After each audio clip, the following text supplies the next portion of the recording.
ଟିକେ ଟିକେ after question ପରେ କହିବି। ମ୍ୟାଡ଼ାମ ଆପଣଙ୍କ ନାଁ କଣ କଥା ହେଇକି କାହିଁ ଘର କାମ କରୁଛି ନିରଞ୍ଜନ ମହାନ୍ତି ଅଟଳାରେ ପଇସା ଦଉନି, ପଇସା ମାଗିଲେ ଧମକ ଦଉଛି କି ଆସୁନି। ଆମେ ଥାନା ରିଫାର ଦେଇଛୁ, କାହିଁ ଥାନା ବାଲା ହେଲେ କିଛି ବୁଝୁନାହାନ୍ତି। ଆମେ ରିପ୍ଲାଏ ଦରକାର, ପଇସା ଦରକାର। କେତେ ଟଙ୍କା ଆପଣଙ୍କର ପେଣ୍ଡିଂ ଅଛି? କେତେ ଟଙ୍କା ଦେବେ ଆପଣ? କେତେ ମାସର କଣ ଦଉଛନ୍ତି?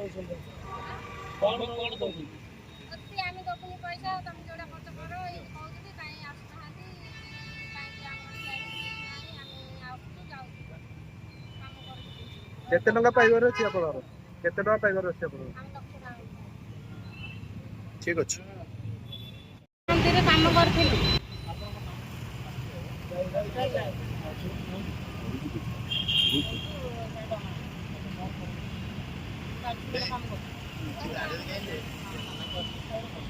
ଆମକୁ ପଇସା ଦେଇନାହାନ୍ତି।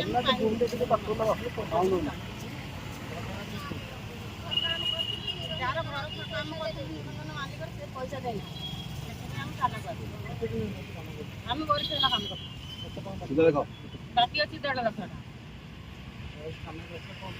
ଥାନାକୁ ରିପୋର୍ଟ ଦେଇଛୁ, କାହିଁକି ସେଇଟା ବି ଆମେ କରଉନାହାନ୍ତି। ପଇସା ପାଉନି, ଆମକୁ ଦେଇଛୁ କାଗଜ ପଡ଼ିଛି, ସେଇଟା ବି କିଛି ସମାଧାନ କରୁନାହାନ୍ତି। ଥାନା ବାଲା କଣ କହିଲେ?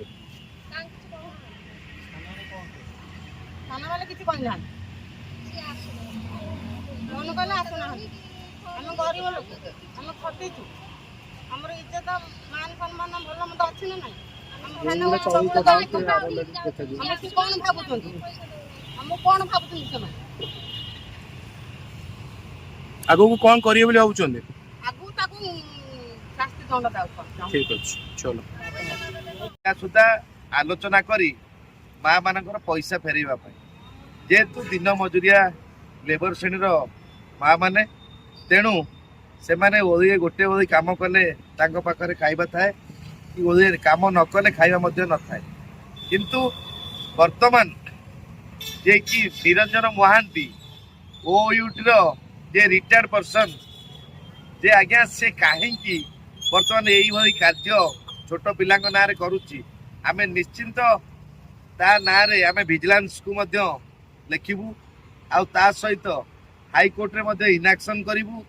ଆଉ ତା ସହିତ ଏଇ ମା ମାନଙ୍କର ଯୋଉ SC/ST ଏତଲା ଅଛି, ତ ତାକୁ ପଞ୍ଜୀକରଣ କରାଇବୁ। ଆମକୁ ପୋଲିସ ବାବୁ ଯାହା ସବୁ ଇନକ୍ୱାରିର ଦାୟିତ୍ୱ ଦେଲେ, ଟାଇମ୍ ମଧ୍ୟ ନେଲେ। ଆଉ ନିଶ୍ଚିନ୍ତ ନ୍ୟାୟ ନ ମିଳିଲେ ଏଇ ମା ମାନେ ସମସ୍ତେ ତାଙ୍କ ଘରେ ସାମ୍ନାରେ ପହଞ୍ଚିକିରି ନ୍ୟାୟ ଭିକ୍ଷା କରିବା ପାଇଁ ମା ମାନେ ମଧ୍ୟ ପ୍ରସ୍ତୁତ ଅଛନ୍ତି।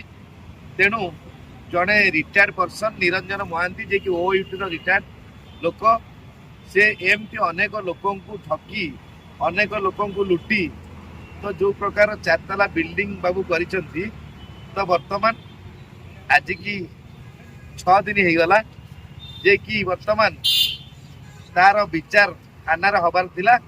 ଯେହେତୁ ପୋଲିସକୁ ଡରି ପଳାୟନ କରିଛି କିମ୍ବା ଲୁଚିଛି, ପୋଲିସ ଫୋନ କଲେ ମଧ୍ୟ ନିରଞ୍ଜନ ମହାନ୍ତି ଯିଏ ଫୋନ ରିସିଭ୍ କରୁନାହିଁ। ତେଣୁ ଏଥିରୁ ଜଣାପଡ଼ୁଛି OUTରେ କାମ କରୁଥିବା ଯେ ନିରଞ୍ଜନ ମହାନ୍ତି ଜଣେ ବହୁତ ବଡ଼ ମାନେ କଳାକାର ହେଇଥିବ। ଅନେକ ଲୋକଙ୍କୁ ଲୁଟିଛି ବୋଲି ଆମ ସାମ୍ନାରେ ମଧ୍ୟ ଯାହା ପ୍ରମାଣ ରହିଛି। କୋଉ ଦଫା ଲାଗିଛି ବର୍ତ୍ତମାନ ସୁଦ୍ଧା ଏତଲାଟି ରିସିଭ୍ କରି ପୋଲିସ ବାବୁ ରଖିଛନ୍ତି। ଯେହେତୁ ଜଣେ ରିଟାୟାର୍ଡ ପର୍ସନ, ସିନିୟର ସିଟିଜେନ୍, ତ ଆଗ ତାର ଇନକ୍ୱାରି ଦରକାର। ସେ ଆସିଲା ପରେ, କିନ୍ତୁ ଏଠି ସ୍ପଷ୍ଟ ଦିବାଲୋକରେ ବାରି ହେଉଛି ଯେ ସେ ଲୋକଟି ଯେପର୍ଯ୍ୟନ୍ତ ନ ଆସୁଛି, ତାହେଲେ ସେ ନିଶ୍ଚିନ୍ତ ଫ୍ରଡ୍, ନିଶ୍ଚିନ୍ତ ଠକିଛି, ଆଉ ନିଶ୍ଚିନ୍ତ ମା ମାନଙ୍କୁ ହଇରାଣ କରିଛି ବୋଲି ଏହା ସମ୍ପୂର୍ଣ୍ଣ ରୂପେ ପ୍ରମାଣ ମିଳୁଛି। ତେଣୁ ବର୍ତ୍ତମାନ ସୁଦ୍ଧା ଦଫା ଲଗା ଯାଇନି, ଯେ କି ଏତେ ସଂଖ୍ୟକ ଦଫା ଲାଗିଲେ, ଏତେ ସଂଖ୍ୟକ ଏତଲା ପଞ୍ଜୀକରଣ ହେଲେ ଗୋଟେ ଲୋକ 1 ବର୍ଷ ଭିତରେ ଜେଲ ଭିତରୁ ବାହାରକୁ ଆସିବା ସମ୍ଭବ ହବ ନାହିଁ। ତେଣୁ ନିଶ୍ଚିନ୍ତ ଏକକାଳୀନ ଯେହେତୁ 12ଟା ଏତଲା ନିରଞ୍ଜନ ମହାନ୍ତିଙ୍କ ନାମରେ ହେଇଛି, ତ ବର୍ତ୍ତମାନ ସେ ଯଦି ବି ଜାଣିପାରୁନଥିବେ, ତ ନିଶ୍ଚିନ୍ତ ୟାର ସଲ୍ୟୁସନ କରିବା ଦରକାର। ନଚେତ ତ ବହୁତ ବଡ଼ ବିପଦ, ଯୋଉଟା କି SC/STର ଯୋଉ 3-4 ଜଣ माँ माने भौणी माने अछंती तो सेमानंकर एससी एतलाटी रेजिस्ट्रेशन हैला परे तो माँ माने कंपनसेशन निश्चित पाइबे किंतु से लोकटी बहुत विपद को गति करिवो ताकू सांगे सांगे हाईकोर्ट माननीय हाईकोर्ट बेल प्रदान करिवे नाही एई एससी रे मध्ये जहाँ एससी दफा रही तेणु वर्तमान पुलिस निरुपाय होई तांकू